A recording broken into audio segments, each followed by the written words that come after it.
नमस्कार बंधु माने आज आम एमती किसी कथा आलोचना करवा जहाँ इतिहास घटी आसी एवं से कथा को जब आम आज भाविबा आमको बहुत आश्चर्य लगे। हाँ बंधु माने आजिकाली डाक्तर विद्या एवं साइंस जहाँ को खोजी काढ़े लगी जाइथिला बहुत वर्ष से समय यह किपरि संभव होइथिला निहाती एक आश्चर्यजनक कथा। हाँ बंधु माने आपण जहाँ शुणिले यह सत कथा। आज आम आलोचना करवा कार्तिकेयଙ୍କ जन्म विषय एवं कहीं तांकर 6टी मुंड एवं कहीं तांकर 6टी माँ थिले। आम आउ डेरी करबानी आगो को बढ़ी चलवा शेष जाए देखंतु आपण सब किछि बुझी पारिबे।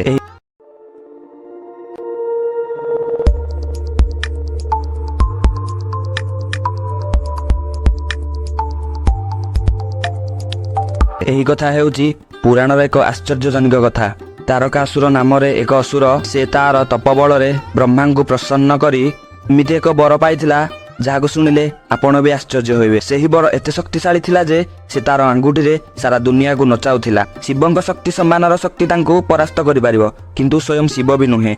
एही बर से ब्रह्मा को मागिथिले एवं मर्त्यलोकरु नै देवलोक पर्यंत तार विस्तार से बढ़ाई चलीथिला एवं देवता माननकु बहुत चिंतारे पकाई देइथिला। देवता माननक पाखरे भी शिवଙ୍କ शक्ति सम्मानर शक्ति नथिला तेणु तांको केही परास्त करि पारु नथिले। तार क्रूरता बढ़ी चलीथिबारु देवता माने किछि उपाय बाहर करी ब्रह्मदेवଙ୍କ पाखकु गले एवं ब्रह्मदेवଙ୍କୁ पचारले हे भगवान तारकासुरर विनाश किए करि पारिबो। एवं ब्रह्मदेव हसी करी कहिले शिवଙ୍କ समान शक्ति केवल शिवଙ୍କ पाखरे ही अछि। शिवଙ୍କର संतान जे कि शिवଙ୍କ शक्ति रखिबार क्षमता रखुछि से ही तारकासुर को वध करि पारिबो। ब्रह्मदेवଙ୍କର कथा शुणी देवता माने आउ विलंब न करी कैलासर अभिमुखे यात्रा कले एवं सेठारे देखिले कि भगवान शिव जे कि माता सतीଙ୍କର वियोगरे कहीं हजार कालरू तपस्या करी बसी आसीछन्ती। आपण माने भी जानिथिबे शिवଙ୍କ तपस्या भांगिबा कहा पाखरे सामर्थ्य नथिला। शिव हेउछन्ती क्रोधर अग्नि बा शिव बहुत रागी तेणु तांक तपस्या भांगिबा पई कहा पाखरे साहस नथिला। तेणु तांक तपस्या निहाती भांगिबा दरकार। तेणु देवता माने किछि उपाय बाहर कले एवं कंदर्प बोली जने देवता जे कि समस्तଙ୍କ शरीर रे पीड़ा पहुंचाई पारिबे से कंदर्प देवता को सुमरणा कले। कंदर्प देवता आसिले एवं तांकर से 5टी तीर शरीर को पीड़ा पहुंचाइब से तीर को भगवान शिवଙ୍କ शरीर रे प्रयोग कले एवं भगवान शिवଙ୍କର तपस्या भग्न हैला एवं तांको तृतीय नयन खोली भीषण अग्नि रे कंदर्प जली पड़ी पाउस होइगला। देवता माने शिवଙ୍କୁ शांत करिवारे लागिले शिव मध्य शांत होइगले। सही समय माता पार्वती शिवଙ୍କୁ पाया पई तपस्या करी आसुथिले। देवता माने तारकासुरर क्रूरता विषय सब किछि शिवଙ୍କ निकट रे प्रकाश कले एवं ब्रह्मदेवଙ୍କ ठारू सुनिथिबा प्रतिकार मध्य शिवଙ୍କ आगरे प्रकाश कले। यह शुणी शिव कहिले से पार्वती सांगरे कौनसी प्रकार संपर्क रखिबे नाही।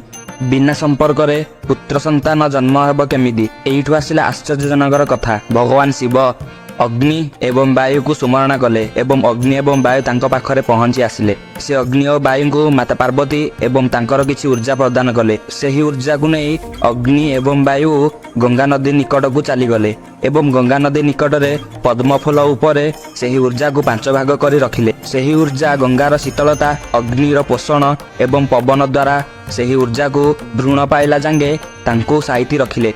सेही ऊर्जा को जीवन दान करिवे केमिति से भ्रूण रे परिणत होई गलानी। तेणु से भगवान को पाखकु पुणी आसिले एवं भगवान को पचाले एही ऊर्जा भ्रूण रे परिणत होबाकु लागिछि जीवन पाइबा पई योग्य हेलानी।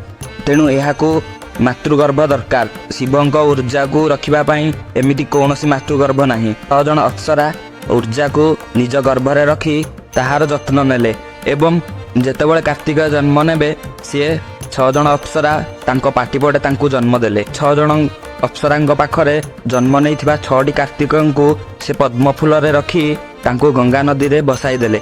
गंगा नदी निकट रे भगवान शिव तपस्या करुथिले एवं से देखिले कि तांकर संतान एही पद्मफूल उपरे बासी जाउछि। से ताहाकु शक्ति प्रदान करी 6 जण को गोटे करी कार्तिकଙ୍କର जन्म कले एवं तांकर 6टी मुंड होइथिला। तापर कार्तिकेयଙ୍କୁ भगवान शिव से निजे तांको युद्धर प्रशिक्षण देइथिले। क्रूरता बढ़ी चलीथिबा तारकासुर दिनकु दिन हिंसामय कांड करि चलीछि। सेपटे कार्तिकेयଙ୍କର युद्ध विद्या समाप्त होइला। कार्तिकेय एवं तारकासुर मध्यरे बहुत बड़ युद्ध हैला। सेही युद्ध रे प्रथमे कार्तिकेय परास्त होइथिले।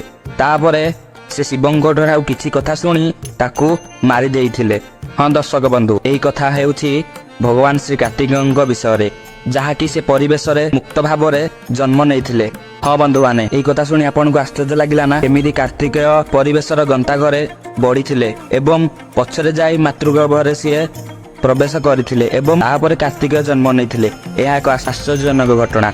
ତାଙ୍କର 6ଟି ମା ଥିଲେ, ତେଣୁ କାର୍ତ୍ତିକେୟଙ୍କ ମାଙ୍କୁ କୁହାଯାଏ ଛଡ଼ାକୃତି, ଯିଏକି କାର୍ତ୍ତିକେୟଙ୍କୁ ଜନ୍ମ ଦେଇଥିଲେ।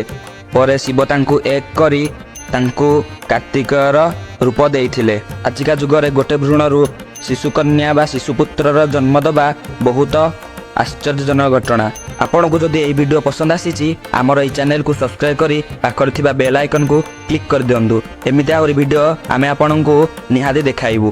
ଶେଷ ପର୍ଯ୍ୟନ୍ତ ଦେଖିଥିବାରୁ ଆପଣଙ୍କୁ ଧନ୍ୟବାଦ। ଜୟ ଜଗନ୍ନାଥ। ଆପଣଙ୍କର ଦିନ ସୁଖମୟ ହେଉ, ଶୁଭମୟ ହେଉ।